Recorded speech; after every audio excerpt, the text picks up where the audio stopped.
Hello, Christopher Brent here, coming to you today with a musical podcast on practicing scales. And specifically, the question is, do you need to practice scales as a musician? And the simple answer is yes.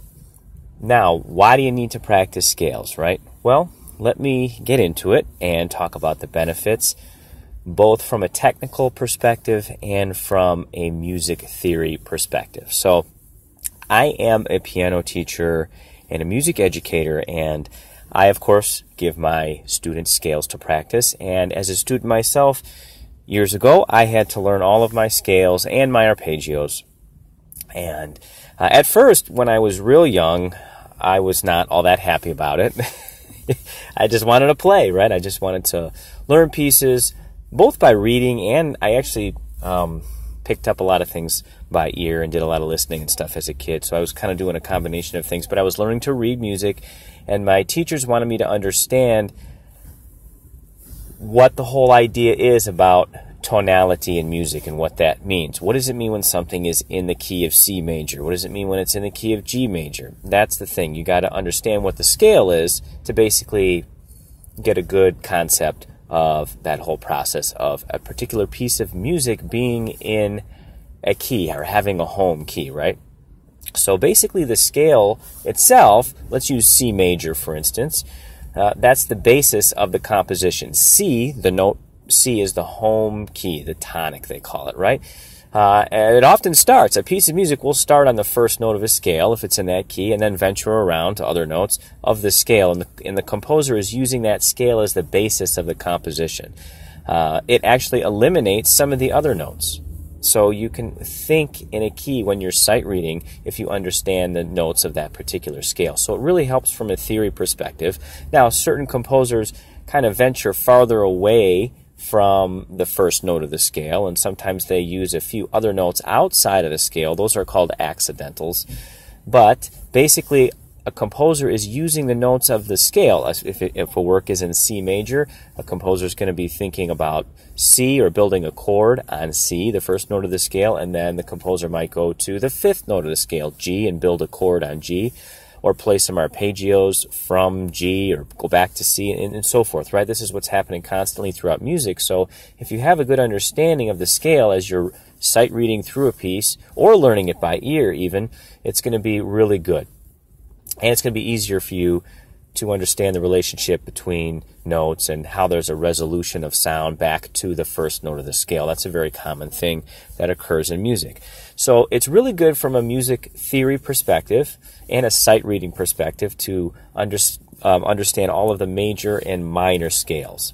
So basically nowadays we have two modes, they call them, and one is the major mode, which basically is, you could say, a happy sounding scale, and then we have the minor mode, which is more of a sad sounding scale. There are other modes that are out there that have been used over the centuries, but primarily in Western music, the major and minor scales are what we use to compose works and what composers have used over the last maybe 400 years or so. That has been the main system, is the major and minor scales. Now, the other modes, which they call Dorian and Phrygian and Mixolydian, and those other scales have been used by jazz musicians a lot, and 20th century composers have used them in really cool ways. But primarily, we're going to be using the major and minor scales. And you want to learn those. So there's 12 major keys, and there's 12 minor keys. Now, the minor scales are a little bit more complex, and they're broken down into a natural, harmonic, and melodic scale. So it's good to have a private teacher to help you understand things like that, although you can get a lot of this information online. So you want to learn your scales and your arpeggios, as well as the chords and how chords and inversions are built. So these are important things to know for theory. From a technical perspective, it's really good to know scales as well. Often students start by just learning the first 5 notes of a scale, and then they kind of graduate into playing a scale 1 octave. And then after that, they graduate into playing scales 2 octaves and 3 octaves, and eventually 4 octaves is a really good accomplishment for a pianist to have. So playing scales 4 octaves up and down on the keyboard is kind of the ultimate goal that you want to have. And then you can play the scales going in parallel motion, and then you can play the scales going in the opposite direction, which they call contrary motion. You can play the scales legato and staccato, and you can actually have a lot of fun doing these kinds of things, playing in different articulations with different dynamics and parallel and contrary motion. So you can have some fun playing scales, believe it or not. But once you get a solid understanding of the scales, from a theory perspective, it's going to help you with your understanding of musical compositional aspects. So you want to do this. You want to learn your scales. And, of course, you can build speed with your technique.